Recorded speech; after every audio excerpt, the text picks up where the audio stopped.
Kapani-paniwala ba si Jesus?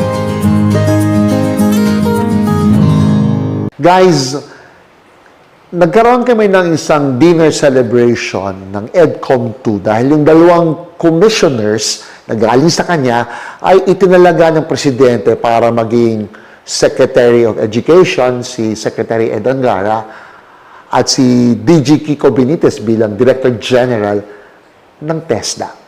Ang sinasabi ng commission na ito, EDCOM 2, na naroon ang aming pagtitiwala tulad ng presidente sa dalawang taong ito na magagampanan nila at maisa sa katuparan ang mga reforma na hinahangad natin sa edukasyon. Ang ating Ebanghelyo, John chapter 6, verse 60 to 69, ay tungkol din sa issue ng pagtitiwala at pananalig kay Kristo.